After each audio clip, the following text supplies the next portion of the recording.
Welcome to our channel. నమస్కారం. అమరావతి కేంద్రం వరాల జల్లు ప్రకటిస్తూ ఉంది. కేంద్ర సెక్రటేరియట్ నిర్మాణానికి నిధులు విడుదల చేసింది. కేబినెట్ ఆమోద ముద్ర వేసింది. ఏ నిర్మాణానికి ఎంత ఖర్చు పెడతామన్నారు, కేంద్ర ప్రభుత్వం అక్కడ ఏ నిర్మాణం చేపడతా ఉంది, సెంట్రల్ సెక్రటేరియట్ అంటే ఏంటి, అక్కడ ఏ ఆఫీసులు ఉంటాయి అనేక విషయాలు తెలుసుకునే ప్రయత్నం చేద్దాం. విశ్లేషించడానికి మనతో పాటు ఉన్నారు సీనియర్ జర్నలిస్ట్ టీవీ శ్రీనివాస్ గారు. వారిని అడిగి మరిన్ని విశేషాలు తీసుకుందాం. సార్ నమస్తే. నమస్తే. అమరావతికి కేంద్ర ప్రభుత్వం మరో 2,534 కోట్ల రూపాయలు ప్రకటించింది. కేంద్ర సెక్రటేరియట్ నిర్మాణానికి ఖర్చు పెడుతున్నట్టు వార్తలు వస్తున్నాయి సార్. కేబినెట్ కూడా ఆమోద ముద్ర వేస్తుందని చెప్పి ప్రచారం జరుగుతూ ఉంది. ఏ నిర్మాణాలు చేపడతారు, ఆ కార్యాలయాలు ఏంటి సార్, ఎట్లా చూస్తారు? పుష్కర ప్రధాని నరేంద్ర మోడీ ఇప్పుడు మళ్ళా అమరావతిపై వరాల జల్లు. ఈరోజు కేంద్ర కేబినెట్ మోడీ అధ్యక్షతన 2,500 కోట్లు, 5 ఎకరాల్లో మీరు అన్నట్టుగా సెంట్రల్ గవర్నమెంట్ కాంప్లెక్స్, ఒక 17 ఎకరాల్లో ఒక 1,500 మంది వాళ్ళ ఉద్యోగులకి ప్లాట్స్, రెసిడెన్షియల్ కాంప్లెక్స్. అంటే ఇవాళ అమరావతిలో 2,500 కోట్లతో మరి కేంద్ర ప్రభుత్వమే దగ్గర ఒక 11 టవర్స్ నిర్మాణం కూడా కేంద్ర ప్రభుత్వమే. ఒక్కొక్క టవరు నీకు 13 అంతస్తులు. అసలు ఏ విధంగా అక్కడ ఇన్ఫ్రాస్ట్రక్చర్ డెవలప్మెంట్ అటు కేంద్ర రాష్ట్ర ప్రభుత్వాలు ఇప్పటికే మనం చూసాం. హైకోర్టు భవనం, లేకపోతే సెక్రటేరియట్ 5 టవర్లు. ఆ 5 టవర్లు సెక్రటేరియట్ అసలు ఒకటైతే 40 అంతస్తులు, మిగతా 4 టవర్లు 38 అంతస్తులు చొప్పున. ఇప్పుడు ఏది అటు అసెంబ్లీ, మరోవైపు హైకోర్టు, ఇప్పుడు ఈ సెంట్రల్ గవర్నమెంట్ కాంప్లెక్స్. అంటే ఒకవైపు ఏమో ఇన్ఫ్రాస్ట్రక్చర్ డెవలప్మెంట్, నేను అంటోంది అదే. ఏది ఇవాళ గ్రీన్ ఫీల్డ్ క్యాపిటల్ సిటీగా అమరావతి, భారతదేశంలో first green field capital city. అంటే మొత్తం గ్రీన్ ఫీల్డ్సే కదా. రైతులు ఇచ్చినటువంటి ఆ 32,000 ఎకరాల్లో పూర్తి పర్యావరణ హితంగా, అంటే గ్రీన్ అండ్ బ్లూ, అంటే అటు చూస్తే పచ్చదనం, ఇటు చూస్తే నదులు, వాటర్, అంటే వాటర్ ఫ్రంట్ కోరుకుంటున్నారు. ఎవరైనా ఎక్కడైనా సరే ఏంటంటే లేవగానే నిద్ర, ఇల్లు కూడా ఎక్కడ కట్టుకుంటున్నారు, చెరువు పక్కన కట్టుకుంటున్నారు. అది స్వతసిద్ధంగా భౌగోళికంగా ఆ ప్రాంతంలోనే అటు కృష్ణా నది, ఇటు కొండవీటి వాగు, అక్కడ 3 రిజర్వాయర్ల నిర్మాణం. అంటే నేను అంటోంది అదే. ఏది అసలు ఎలా అయినా సరే ఇవాళ అమరావతి మొత్తం ఇప్పుడు మీరు చెప్పినటువంటి ఈ సెంట్రల్ గవర్నమెంట్ కాంప్లెక్స్లో అటు పోస్ట్ ఆఫీసులు వస్తాయి, ఇటు బ్యాంకులు వస్తాయి, ఒక 500 సీటింగ్, ఒక పెద్ద ఆడిటోరియం నిర్మాణం. ఇవన్నీ కూడా కేంద్ర ప్రభుత్వ నిధులతో, కేంద్ర ప్రభుత్వ పర్యవేక్షణలో జరుగుతున్నటువంటి నిర్మాణం. మొన్న కూడా ప్రధాని మోడీ వచ్చి భూమి పూజ చేశారు. దగ్గర 63,000 కోట్లు అక్కడ ఆయన ఇచ్చినటువంటి వర్కులు. నిన్న ప్రహ్లాద్ జోషి నిన్నే మాట్లాడాడు, ఎక్కడ తిరుపతిలోనో ఎక్కడో ఆయన ఈ పుష్కర ప్రధాని, అదే 12 ఏళ్ళు అయిన సందర్భంగా వాళ్ళు అక్కడ కూటమి ప్రభుత్వం తరఫున పెట్టిన సభలో అటు అనగాని ఇటు ప్రహ్లాద్ జోషి గతంలో ఆంధ్రప్రదేశ్ ప్రభుత్వానికి ఏపీ ఇచ్చిన దానికన్నా 318 రెట్లు ఎక్కువ ఇచ్చారట. 1924 మధ్యలో ప్రభుత్వానికంటే ఇప్పుడు ప్రభుత్వానికి 318% ఇచ్చారట నిధులు.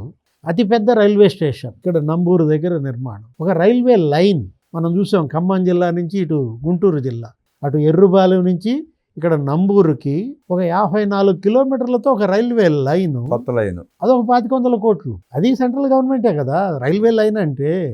అంటే అది 2,500 కోట్లు, ఇది 2,500 కోట్లు, 5,000 కోట్లు. అసలు కేంద్రమే 15,000 కోట్లు ఇచ్చింది. మోడీ గెలిచిన వెంటనే ఫస్ట్ క్యాబినెట్లోనే మనం చూసాం అమరావతికి 15,000 కోట్లు ప్రకటించారు ఆ ఫస్ట్ బడ్జెట్. నాబార్డు నుంచి, అదే హడ్కో నుంచి 11,000 కోట్లు ఇప్పించారు. అది 15, ఇది 11, 26,000 కోట్లు. ఇవాళ గ్యారంటీ ఎవరు? కేంద్ర ప్రభుత్వం. అసలు ఎటువంటి సంబంధం లేదు రాష్ట్ర ప్రభుత్వానికి.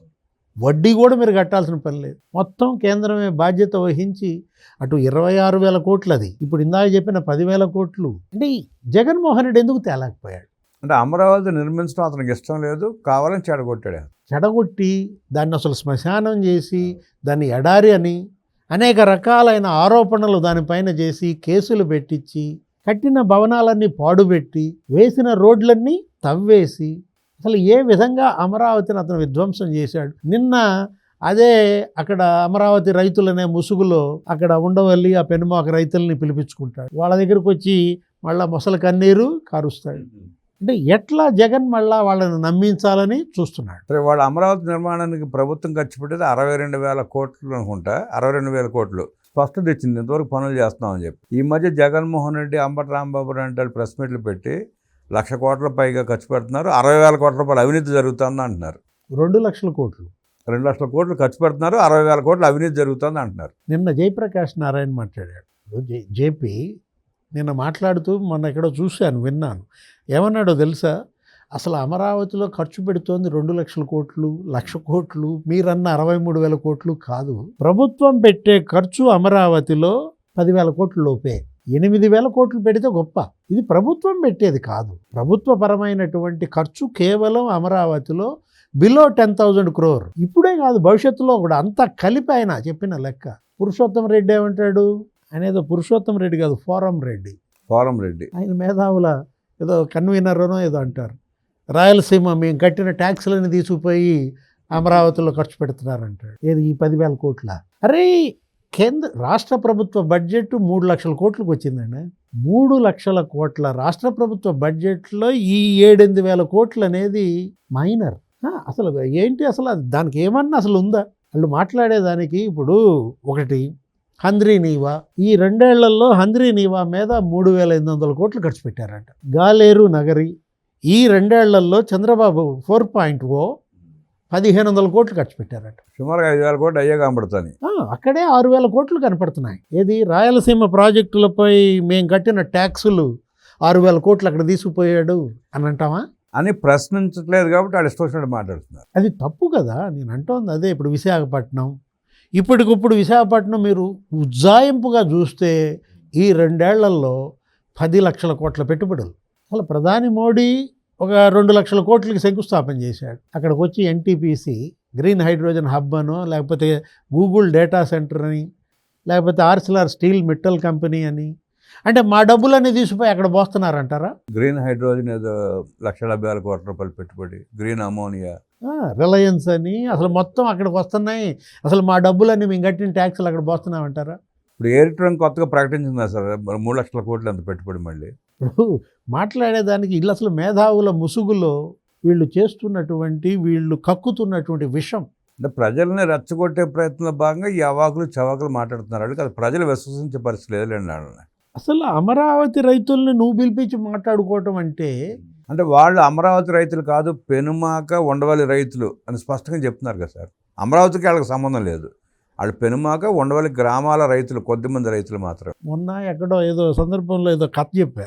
గోళ్ళూడిన పులి అంట, ఏది సత్తువ చచ్చి అసలు అది వేటాడటం శక్తిని కోల్పోయి ఎట్లా ఆకలి తీర్చుకోవాలో తెలియక మంచి బంగారు కడియం ఒకటి చేత్తో పట్టుకుందంట. నా దగ్గరకు వస్తే కడియం ఇస్తా అంటుందంట.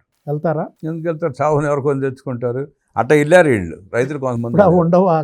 ఉండవల్లి పెనుమాక రైతులు జగన్ చేతిలో బంగారు కడియం ఆశపడి వెళ్తే మింగేస్తాడు. మొదటి నుంచి కూడా ఆ 30 మంది 25 మంది రైతులుగా అమరావతికి అడ్డంకిగా తయారైంది. ఫస్ట్ నుంచి వాళ్ళు ఆ 10 మందే. ఇవాళ జగన్మోహన్ రెడ్డి ఏంటంటే అతను కనుక నిజంగా ఏది అభివృద్ధి చేసుంటే, అప్పుడు చంద్రబాబు కంప్లీట్ చేసినటువంటి ఆ బిల్డింగ్లన్నీ కూడా కంప్లీట్ చేసుంటే, ఆ సీడ్ యాక్సెస్ రోడ్డు కంప్లీట్ చేసుంటే మీరు వెళ్ళారంటే అర్థం. అంటే ఇవాళ ఏంటి, పులిని మీరు నమ్ముకుని మీరు ఆహారం అయితే ఆ డిఎస్సి అభ్యర్థులను కూడా అట్లాగే పిలుస్తాడు. ఆ డిఎస్సి రాసిన వాళ్ళు ఎవరో ఉన్నారు పాపం, పిల్లలు కొంతమంది రాలేదు, వాళ్ళు వెళ్ళి అప్పుడే కన్నీళ్లు పెట్టుకుంటుంటే రైట్ నేను అధికారంలోకి వస్తే మీకు ఉద్యోగాలు ఇస్తా అంటాడు. పులి ముసలికి కడియం గుర్తొస్తుంది, బంగారు కడియం. అదే పరిస్థితి ఉత్పన్నం అవుతుంది. వాళ్ళ బ్రహ్మాండంగా అక్కడ పనులు జరుగుతున్నాయి. రామబ్రహ్మ గారు ఏది ఇవాళ ఇంకోటి దురదృష్టం ఏంటంటే బీహార్లో కూడా పనులు జరుగుతున్నాయంట. బీహార్లో కూడా పనులు జరుగుతుండేసరికి బీహార్ నుంచి మనకు వచ్చే వర్కర్లు మొన్న పండగకి వెళ్ళినాడు సగం మంది ఆగిపోయారంట. 40,000 మంది కార్మికులు అక్కడ బ్రహ్మాండంగా పనులు చేస్తున్నారు. ఇప్పుడు కొంతమంది రాలేదు, వాళ్ళు వస్తే వస్తారు లేకపోతే లేదు. మొత్తం అక్కడ సీడ్ యాక్సెస్ రోడ్ కంప్లీట్ అయిపోతుంది. ఇప్పుడు అక్కడ ఎయిమ్స్ కట్టారు బ్రహ్మాండంగా, అసలు అది కూడా కేంద్రమే కట్టింది. 1,500 కోట్లు ఏమనండి ఆ రోజు ఖర్చు పెట్టింది. అన్ని అసెట్స్ అక్కడ క్లియర్ అవుతున్నాయి బ్రహ్మాండంగా. అటు యూనివర్సిటీలు వచ్చేసాయి, Amrit university, SRM university, VIT university, ఒక ఎడ్యుకేషన్ హబ్గా అది మారుతుంది. శాంక్షన్ అయింది, పనులు మొదలు పెట్టబోతున్నారు త్వరలో. బిట్స్ అసలు మామూలు కాదు. అసలు మొత్తం ఇప్పటికీ అమరావతిలో ఈ యూనివర్సిటీలు అన్నిటిల్లో చదివే విద్యార్థులు 20,000 మంది అంట. ఒక బిట్స్లోనే 50,000 మంది చదువుతారండి. ఇప్పుడు ఒకటి అక్కడ క్వాంటమ్ వ్యాలీ శంకుస్థాపన బ్రహ్మాండంగా. అక్కడ ఏంటి అసలు అటు టీసీఎస్ ఎల్ఎన్టీ వాళ్ళది అది రెడీ అయిపోతుంది క్వాంటమ్ వ్యాలీ. జితేంద్ర సింగ్ వచ్చి బ్రహ్మాండంగా అక్కడ శంకుస్థాపన చేశాడు ముఖ్యమంత్రి చంద్రబాబు. ఏపీ రాష్ట్ర ప్రభుత్వం కల్వకుంట్ల కవితని ఆహ్వానించి చూపించాలి సార్ ఒక ట్రిప్ ఒక రోజు. నిన్న హైదరాబాద్లో వర్షం పడితే కార్లు కొట్టుకుపోయినాయి, బైకులు కొట్టుకుపోయినాయి, మునిగిపోయినాయి. అక్కడ సైకిల్ కూడా ఇంకా సైకిల్ టైర్లు కూడా తడవల అడుగు బాగాన. తీసుకుని ఒక రోజు చూపించాలి ఈ వర్షాకాలంలో. తెలంగాణ సచివాలయంకి కూడా తీసుకెళ్ళాలి. అమరావతికి అయితే రాదులే కానీ ఇక్కడికి వెళ్ళమనండి పోనీ. ఏది తెలంగాణ సచివాలయం అంటోంది, ఏది మీ సచివాలయం బాగు చేసుకోండి నీళ్లు గారుతుందంట. అంటే జగన్మోహన్ రెడ్డి చెప్పినట్టున్నాడు. ఆయనే బెజ్జం పెట్టాడు, ఆయన చైర్ తడుపుకున్నాడు ఆ రోజు. ఇప్పుడు బ్రహ్మాండంగా అక్కడ మరి ఆ చైర్లోనే ఉండి పరిపాలించాడు 5 ఏళ్ళు ముఖ్యమంత్రిగా. సెక్రటేరియట్ అంటే అమరావతి నీళ్లు గారుతోందంట. ముందెళ్ళి నువ్వు కట్టిన సెక్రటేరియట్ మీ నాన్న కట్టింది చూడమనండి. అక్కడ భీములు పగుళ్ళు వచ్చాయి, బోల్టులు కనపడుతున్నాయంట. రేవంత్ రెడ్డి దాని మీద ఎంక్వైరీ చేశాడు బోల్ట్ల మీద. అరే ఇప్పుడు 1500 కోట్ల స్కామ్ తెలంగాణ సెక్రటేరియట్ అనేది. కవిత ఏదో అక్కడ సెక్రటేరియట్ లేకపోతే అక్కడ నీళ్ల గురించి మాట్లాడటం కాదు. నిన్నే చూసా మా ఇంటి దగ్గరే కొండాపూర్లో మొత్తం కార్లు కొట్టుకుపోతున్నాయి నిన్న కాతు వర్షానికే. అసలు ఆ రోజు మంచు లక్ష్మి మంచి పోస్ట్ పెట్టింది, కేటీఆర్ నాపడినే ట్యాగ్ చేస్తూ ఏమన్నా చిన్న చిన్న పడవలు ఉంటే పంపించని. అంటే మేము ఎటు ఈ కారులో వెళ్ళే పరిస్థితి లేదు, హైదరాబాద్ ఈ మునిగిపోయిన రోడ్లలో పడవలేసు తిరుగుతామని. అంటే వీళ్ళు మాట్లాడే పరిస్థితి. అక్కడ బ్రహ్మాండంగా అమరావతి నేను అంటోంది అదే. అటు under ground drainage, under ground cable మొత్తం అసలు ఒక్క వైరు బయట కనపడే ప్రసక్తి లేదు. సింగపూర్ తరహాలో అక్కడ సీడ్ యాక్సిస్ రోడ్డు కాదు, మొత్తం ట్రంక్ రోడ్లు. ఒక్క ట్రంక్ రోడ్లే 25,000 కోట్లతో పనులు జరుగుతున్నాయి. ఇది ఒక అవకాశం అండి. ఏది ఆ రోజు ప్రధాని మోడీ కూడా అన్నారు, మీరు మొత్తం ప్రపంచవ్యాప్తంగా ఉన్న నగరాలన్నీ చూడండి, పరిశీలించండి, ఒక అద్భుత నగరంగా ఇవాళ అమరావతి నిర్మించే అవకాశం మీకు దక్కింది అని. ఇంకా అమరావతి 2 ఏళ్ళు ప్రభుత్వం వచ్చి పూర్తి కాలేదు అని చెప్పి మళ్ళీ మాట్లాడుతూనే ఉన్నారు. ఎందుకు మాట్లాడుతున్నారో వాళ్ళకి తెలియదు. అసలు అమరావతి వెళ్ళి చూస్తున్నారా లేదా కూడా తెలియదు. చూడకుండా మాట్లాడుతున్నారని అనిపిస్తుందండి అంతా. అసలు పూర్తి అవ్వడం ఏంటి? ఎందుకు పూర్తి అవుద్ది నాకు అర్థం కాల. హైదరాబాద్ పూర్తయిందా? హైదరాబాద్ నగరం 5 నెలల క్రితం మొదలు పెడితే ఇప్పుడు పూర్తి అవ్వలే. ఇంకా పూర్తి అవ్వటం ఏంటండి? అది అసలు ఏ రాజధాని అయినా నిర్మాణం అది పూర్తి కాదు. అదేంటి అసలు అదొక అసిధారా వ్రతం. అది ఎటు అభివృద్ధి చెందుద్దో, ఏ విధంగా మారుద్దో ఇలా ఊహించగలరా హైదరాబాద్ని? ఇన్ఫ్రాస్ట్రక్చర్ చేసి వదిలిపెడతారు, తర్వాత పెరుగుతూ ఉంటుంది, నడుస్తూ ఉంటుంది. అది అసలు అనంతం. ఏది అమరావతి నిర్మాణం అనంతం. అది మొత్తం విజయవాడ, గుంటూరు, అమరావతి 3 అక్కడ మెగా సిటీలుగా మారితే ఇక గ్రేటర్ హైదరాబాద్ కాదు, గ్రేటర్ హైదరాబాద్ లాంటి ఒక 10 సమానంగా ఆంధ్రప్రదేశ్ రాజధాని మారుద్ది. అది మనం చూడలేకపోవచ్చు, అప్పటికి మనం ఉండకపోవచ్చు. భవిష్యత్ తరాలకు మాత్రం అదొక సంపద సృష్టి, అదొక గ్రోత్ ఇంజన్.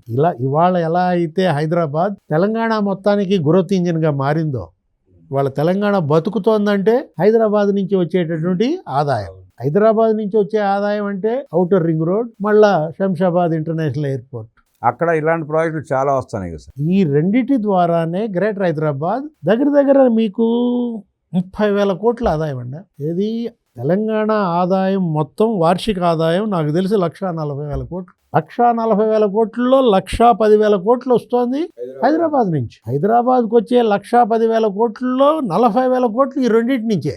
ఏది ఔటర్ రింగ్ రోడ్డును, శంషాబాద్ ఇంటర్నేషనల్ ఎయిర్పోర్ట్. అంటే హైదరాబాద్ను తలదన్నే నగరంగా ఇవాళ గ్రేటర్ అమరావతి, అటు విజయవాడ, ఇటు గుంటూరు, ఈ 3 కలిస్తే మొత్తం అక్కడ అసలు ఒక విశ్వ నగరంగా అభివృద్ధి. పుష్కర ప్రధాని మోదీ గారు ప్రకటించిన 2,500 కోట్ల రూపాయలు పనులు ఏ కార్యక్రమాలు చేపట్టబోతున్నారు, ఏ కార్యక్రమాలు జరుగుతూ ఉన్నాయి, అమరావతి నగర నిర్మాణం ఎంత సర్వంగా జరుగుతూ ఉందో అనేక విషయాలు మనకు తెలియజేస్తున్నారు. డివి శ్రీనివాస్ గారు ధన్యవాదాలు తెలియజేస్తూ నమస్కారం.